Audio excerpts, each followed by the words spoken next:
Greetings and salutations, Mike Jewell here. Welcome to Epic Brew Part 2. So last time we made a hoppy fruit beer with kiwis and strawberries. That beer is here. It's been fermenting for a few weeks. We are going to transfer this to secondary. This is secondary.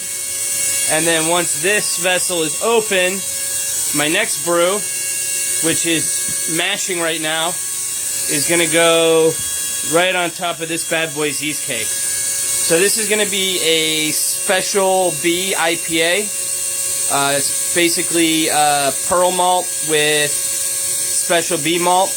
And I'm going to have a hop schedule that's the same as a hoppy fruit beer. It's going to be Citra. Actually, it's not going to have any Cascades this time. It's just going to be Citra and Mosaic. And then we're going to ferment that with the yeast and shrub left over from the fruity beer. Alright. Alright, so I got a spigot from the primary hooked up here. And then I have CO2 over here. So we're going to blow the air out of this keg, which I've already sanitized. I don't make videos of. This is Star San in here. That's Star San in there. I'm sanitizing all the time as I go. But it's just not worth shooting videos of because it's very boring. So we're going to blow out the air with some CO2.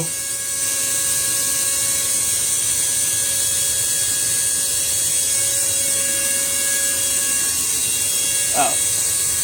Helps if I have the valve open. Alright. Alright, I think we purged that headspace pretty well. So close up that CO2. We got our headspace purged.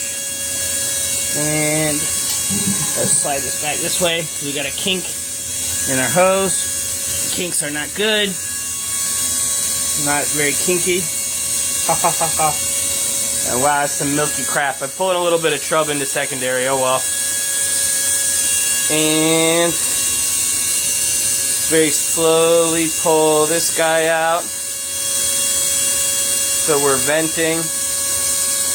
Alright. So this is not as good as a closed loop or a closed transfer. There's no real loop. I don't know why people use the word closed loop.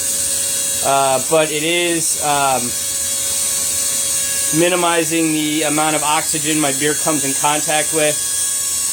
If I had more CO2, I hooked up to here and backfilled the vessel, I would have not a lot of oxygen at all contacting my beer, but whatever. I'm not doing that much. Put this guy back in the sanitizer. But anyway, it's pretty clear now. A little bit of shrub carried over in the beginning, but it'll. I like doing stuff this way, and then I'll force carbonate everything in this one vessel.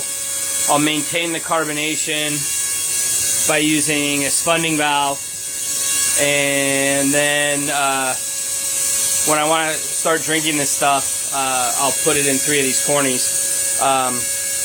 But I'm going to put some hops in here for dry hops before I close it up. So, cool. Alright, so here is dry hops for secondary. And they're going to go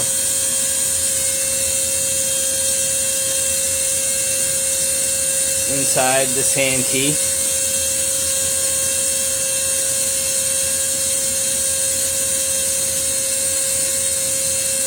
The first time I did this, I used no bag, and I used leaf hops. Man, it is a pain to stuff leaf hops into a Sankey keg. Come on back.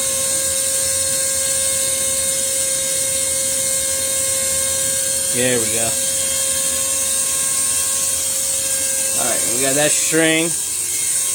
Where's our spear? Ah. Let me get sanitizer on my hand here before I touch.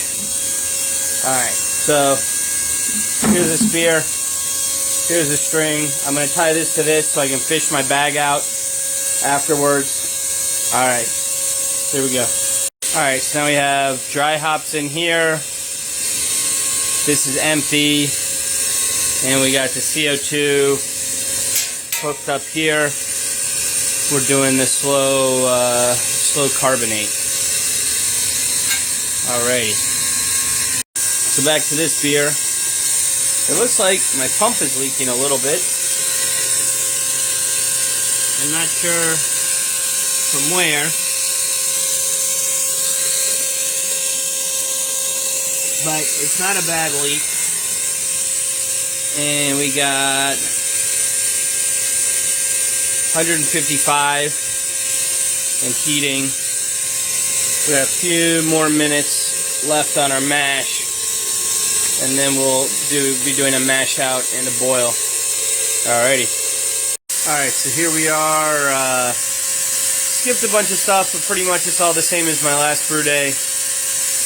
We're done boiling. We're done mashing. We're done with everything. We're siphoning our beer out from the backyard boil kettle through the chiller into the primary fermenter, and we're almost done for today. And pretty tired, hard shooting videos. Uh-oh.